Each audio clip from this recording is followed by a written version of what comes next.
Rabindranath Tagore, who received the Nobel Prize in Literature in 1913, was born in Calcutta and he died at the age of 18 in 1941, known by his pet name Banu Singha Thakur. People call him Gurudev, Kabiguru and Vishwaguru. Was a polymath poet, musician, artist and an Ayurveda researcher. Rabindranath Tagore said, the most important lesson that man learns from life is not that there is pain in this world, but that it is possible for him to transmute it into joy. Pain, no gain. Transmute it into joy. That it is possible. Nothing is impossible if it is possible. It is possible. Making it possible is your strength. Converting is your strength. When you do not convert, there is no joy. Stagnant water stinks. Flowing water is fresh water. Like the sand and the stones and the cement lying down in a land, and you think it is a building. If it stays there, it is pain. But if you get an architect and engineer, and then the workers to build it up and converts it into a beautiful building, they are transmuted into joy. Not that there is pain in this world, but transmuting it into joy. Transmuting it into joy is the ultimate, which is very close to God. For the students who are studying, even for the people who are working, everything is a study. Even to the ripe old age, you have to keep learning it and practicing. That is the greatest joy. The day you stop, when psychiatrist says, man stops learning after the age of 12. Their whole mental growth is to the age of 12. So studying is very important. Not just studying for the sake of studying to get a certificate. No. Studying 1,000 times, doing your homework 1,000 times. Every one question, when you practice 1,000 times, it gets imprinted in every cell of your brain, and when the question comes, answers flows of its own. When you practice a particular technique 1,000 times, when the time comes, it strikes without thinking. There is a joy. Otherwise, when you see the question and you don't get an answer, there is pain. But when you see the question and the answer flows, that you are transmuted into joy. There is a lot of pain in India because we have so many rivers, so many lakes, beautiful seas, and then majority of our people never learn swimming because traditionally our religious concepts do not allow them to swim. And when the flood comes, when the rainy season comes, majority of people die because they do not know to swim. Swimming is a beautiful art. When you learn from childhood, make sure you didn't get a chance, so you make your children and you also, even old age also, never mind, go to a swimming pool and learn swimming. Then in your land, if there is a pond, slowly enter into the pond, into the river. Take precautions, of course. Learn to swim. The moment you touch the water, whoa, what an orgasmic joy, happiness, you play. Can you believe you play like you play childlike? Not childish. Oh, even the old people also touch the water and see, when you touch the water, you feel so much of joy. When you swim, how much it is. When you do a scuba diving, how much it is. And when the flood comes, you jump, boom, and you save somebody, how much joy. Transmuting it into joy is very close to God.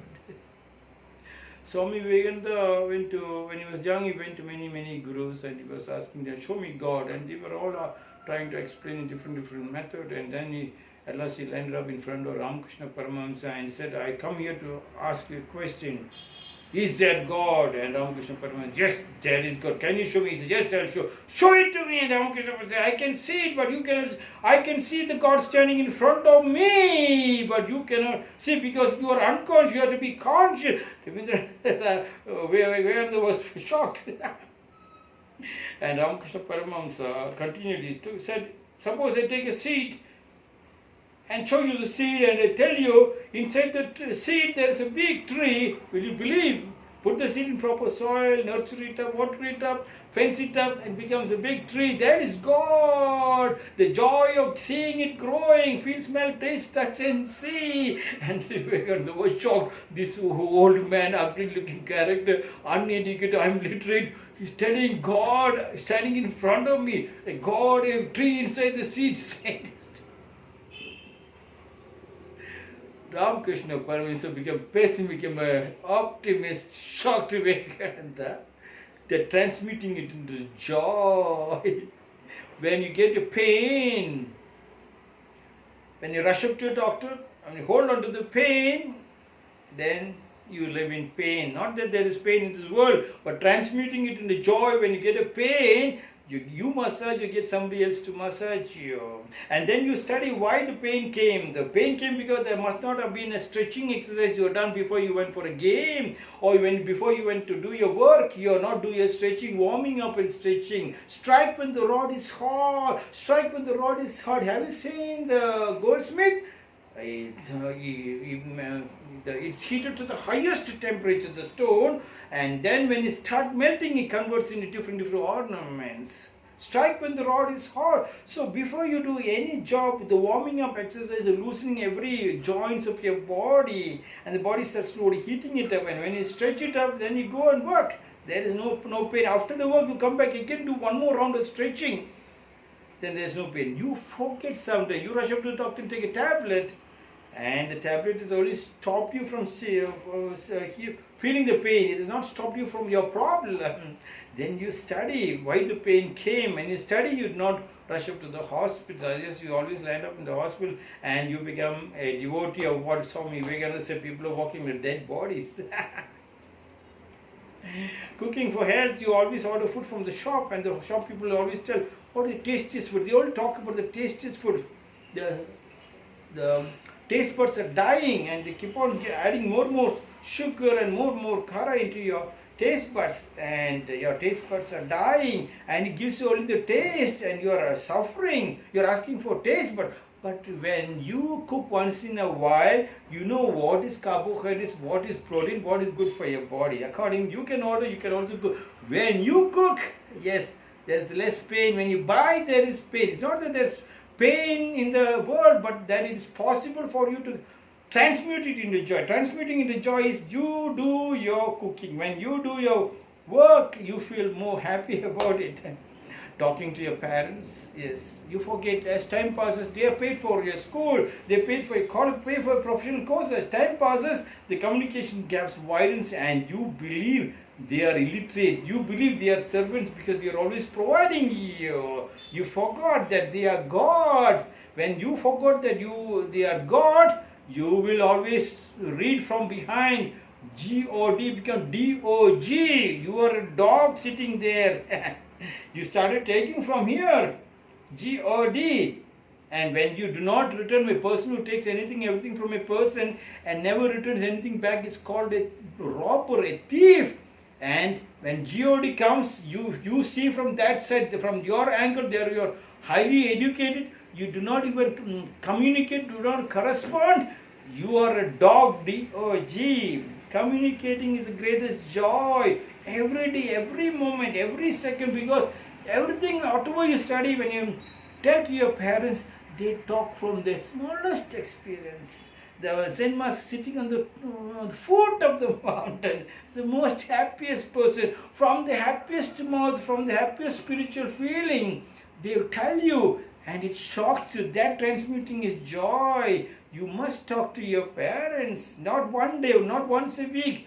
Every 1 second, like a drip irrigation, non-stop. Talk to your wife, talk to your children. Find time. What is the Bhutan's GDP says? Not about money, but about joy, about happiness. Happiness is very important. Your happiness, not your money, not a high education. Talk to your gurus, talk to your teachers, carry a Guru Dakshina and give to them, and then listen, just listen. You're not going there to demonstrate your power of your new ideology. No, just listen, and then you can feel how much power you can put into practical life. The practical experience, nothing comes from outside source. It only comes from your friends, from your family, from your relatives, from your gurus, from your teachers. They give it so much love. It penetrates in every part of your body and explodes with joy. That transmitting joy is very close to God. The farmer puts the seed. Before he puts the seed, he looks for the rain. The first rain comes. He can borrow water and put it up. But he believes the first rain is ozone water coming, not our water. Ozone water is very medicinal, very powerful. It can treat a lot of diseases. And he waits for it. When the ozone water falls, he takes the tractor and plows to loosen, not just directly put the seed. He doesn't put the child directly on the tar road. He makes the child is put before he plows it, wait for the God water, the ozone water to come down, and then he puts the seed. Yes, and then he waits for the first round of birds to be chased. And then it starts growing, and when it becomes a flower and a fruit, and he sells it up and makes the money, saves, and then spends it. Oh, it's transmuted into joy, which is very close to God. Husband and wife together cooks the food. Husband cuts and his wife cooks, and they both cook together, and they sit together, bum to bum, in one single place. They put one hand, and the wife take the food and put it in the husband's mouth. Husband put it in the wife. Transmitting it into joy is like our knockdown fighting, heavy fight. And when you fight, no adjustments. I hit you and you hit me. When you hit me, I hit you soft. Nothing. When I hit you soft, you hit me soft. No, there's no hit me soft. Enter into the ring. Boom! The best talent. Throw your powerful punch, powerful kick. And the opposite partner should not feel sad. He should feel happy because the powerful punch. I must go back and do little more heavy push-ups, abs, and my legs so that I can take in. I can hit him back. He learns because. But if you hit soft, he will take soft. He is not going to learn. Neither you are going to grow also. They hit very strong, and sometimes blood flows from your nose. Everything at the end of the fight. Join both hands together and say, thank you very much. Arigato gozaimasu. They say, arigato gozaimasu. And then they hug together. Hug to the husband and wife together. They work in the kitchen, wash clothes together, take care of the child, make the child study, everything. At the end, they hug together after every fight. Yeah, they are not fight, destructive fight, creative fight, and then they hug together, and then after the hugging and saying thank you very much, they go and do the stretching. After the stretching, they take they massage together. Husband massages the wife, the wife massages the husband. All the martial artists you can see. I don't know other martial arts, but knockdown fighters at the end of the class, they don't rush up. They may wait for 1 hour, and the person massages the other person massages together, and then in the dojo, the place where they practice called dojo, there a beautiful shower is provided. I don't know about the present masters. In the shower, all the fighters take baths together. They go together and eat together. Yes, after the bath, husband and wife take baths together, seeing that so beautiful bodies clubbing together. And then they sit together and eat together and go and sleep together to make love together. And it transmutes into joy and orgasmic joy. And then you plant a tree. For the next generation come, you bring your son and show, that is my grandfather's tree, that is my great-grandfather's tree, that is my godfather's tree. And the child knows this is our land. If I also do work over here, if I put love over here, I am also remembered. Show that path. That transmits into joy for him to do the work, joy for him to study. That I am somebody, otherwise he wants to leave the father and mother, run away. And when they're trying to communicate, he wants to put them in the old age home. Old age home is like a jail. Shut his mouth out. I throw some beggar money from US and let them go and die. No, plant the tree. Show them. For that, the land is very, very important. Welcoming the child, 8 months, 9 months in the stomach. So the rain also comes once in 8 months, 9 months. You have to make drains cover, rectified beautifully. And the groundwater is recharged by the borewell recharging, the check dams, all that thing. And the land is full of happiness. First you save then you spend. Saving is very important. When you save, make sure what all areas you have to pay for it. After paying the balance is what you spend. First do your duty. Your duty is very important. Then you go to friends. Duty as a husband. When you become a husband, make sure you have to understand the wife's family. It is a big, huge world. Trying to understand them, trying to make friendship with them. Then you have no time for your friends. Don't spend time for your friends because you already know your friends. They'll not run away. But learning. First your duty. First save. Then you spend. More work, no food. Without work, do not eat food. Without working, when you do your food, when you eat your food, constipation happens. When you work very hard and you eat, you enjoy the taste. Digestion, no problem. You don't have to go to the doctor. Rabindranath Tagore said, the most important lesson that man learns from life is not that there is pain in this world, but that it is possible for him to transmute it into joy. This is the 60th short discourses. Thank you very much.